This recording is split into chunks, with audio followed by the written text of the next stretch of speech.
certainly we would take any misinformation like that very seriously, but it's not something we're comparing the two on. Jim? And I would just say, Sarah, that journalists make honest mistakes, and that doesn't make them fake news. But the question that when journalists make honest mistakes, they should own up to them. Sometimes, and a lot of times you don't. But there's a difference. There's a very big... I'm sorry, I'm not finished. There's a very big difference between making honest mistakes and purposefully misleading the American people, something that happens regularly. You can't say, I'm not done. You cannot say, that it's an honest mistake when you're purposely putting out information that you know to be false, or when you're taking information that hasn't been validated, that hasn't been offered any credibility, and that has been continually denied by a number of people, including people with direct knowledge of an instance. This is something I'm speaking about the number of reports that have taken place over the last couple of weeks. I'm simply stating that there should be a certain level of responsibility in that process. This was not. Brian, I called on Jim. This is not the line of questioning that I was going down, but can you cite a specific story that you say is intentionally false, that was intentionally put out there to mislead the American people? Sure. The ABC report by Brian Ross, I think that was pretty misleading to the American people, and I think that it's very telling that that individual had to be suspended because of that reporting. I think that shows that the network took it seriously and recognized that it was a problem. Sarah, Jim? if I may, though, I was going to ask a question about something else. Well, you used it on something else. Sarah, Jim? if I may, Sarah, I think it's keep moving, guys. if I can ask about the president's accusations. I'm moving to a different Jim. I'm sorry. I know, but I didn't get a chance to ask the question that I wanted to ask, which is, Jim. can you just say once and for all whether these Jim, I'm going to say once and accusations- for all that I'm moving on to Jim Stinson, and I'm not taking another question from you at this point. Sarah, a question about investment to your attacks on investment taxes. If that's okay. I would like to ask the question that I had about these accusations of misconduct against the president. You said that he's denied them. Can you say whether or not they are false? I'm not That's going all to I'm respond asking. to that. You're not Go going ahead, Jim. Some investors are saying the tax reform package favors mutual funds over individual investors. Other critics who want tax reform say the bill will cause some tax increases for a few middle-class tax filers. By a few, I mean maybe tens of thousands, but maybe more.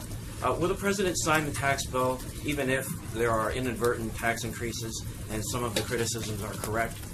As I've said many times before, our focus and our priorities are making sure that we provide middle-class tax relief and simplifying the code, bringing businesses back here to the U.S. We're going to continue pushing for that and continue working with Congress to make sure we get the best tax package possible. John? Thanks a lot, Sarah. Tomorrow there is a special Senate election in Alabama. Back on September the 23rd, the president went down to Huntsville, Alabama, campaigned alongside of Luther Strange. And since that time, he never went down. In the course of the campaign alongside the Republican nominee, Roy Moore.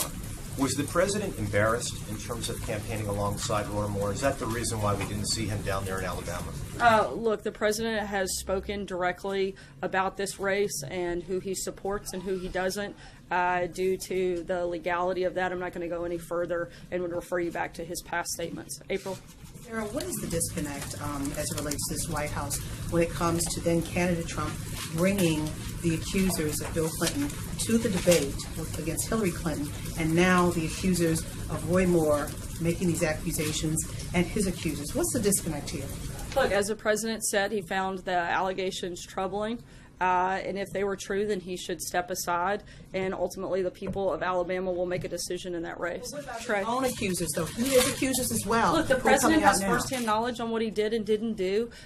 He can speak directly to those, and he has, and he's addressed them. And I don't have anything further to add. Trey? The American public about this, because this is spinning and it's focused on him now. And he's addressed it directly to the American people. It's coming up new and afresh, and more people are now speaking out. April, I'm going to keep moving. I understand, but will the president address the nation today on this? This is a huge issue, Sarah. I know, and there are a lot of big issues today. I'm trying to cover as many of them as possible by calling on a number of your colleagues, and I've called on Trey, and I'm going to move to him. Will the president come out and address this, please? Sarah, all you have to do is say has, yes or no. April. I've already addressed this. The president has addressed it. I don't have anything else to add. Trey. Thank you, Sarah.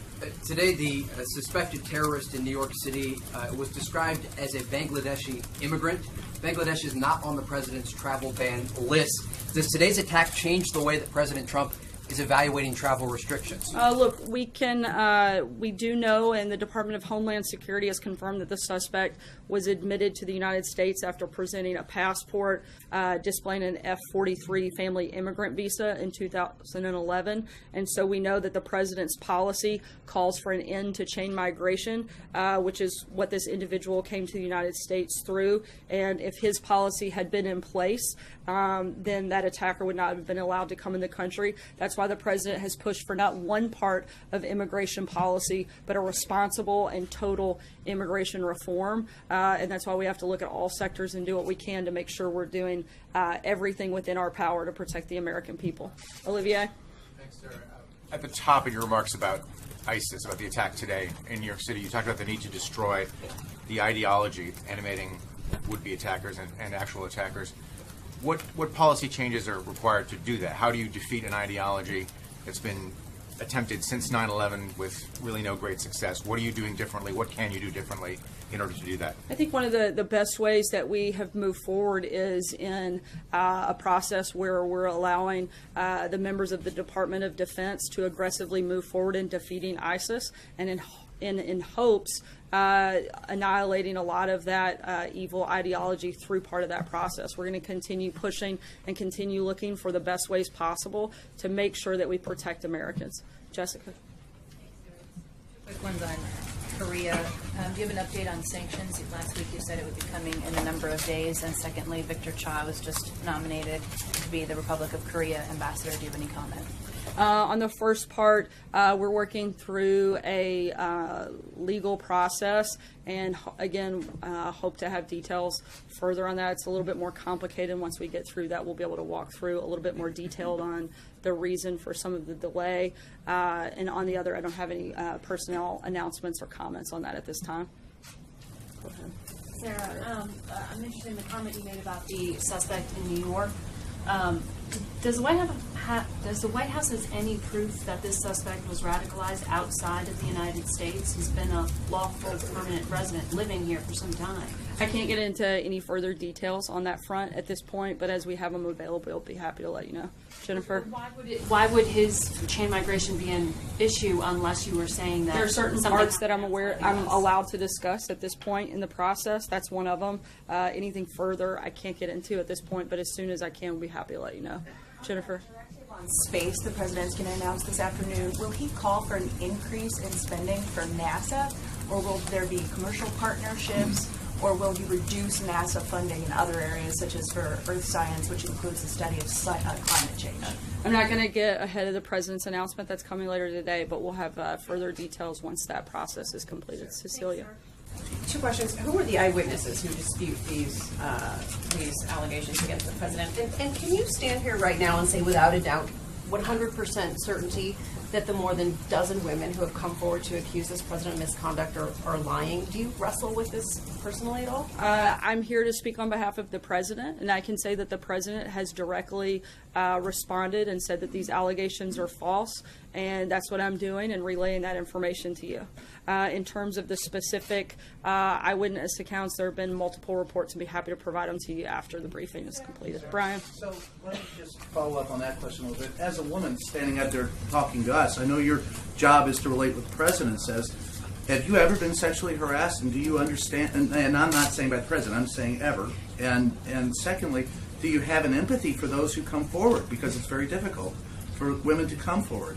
Absolutely would say that I have an empathy for any individual who has been sexually harassed, and that certainly would be the policy of the White House.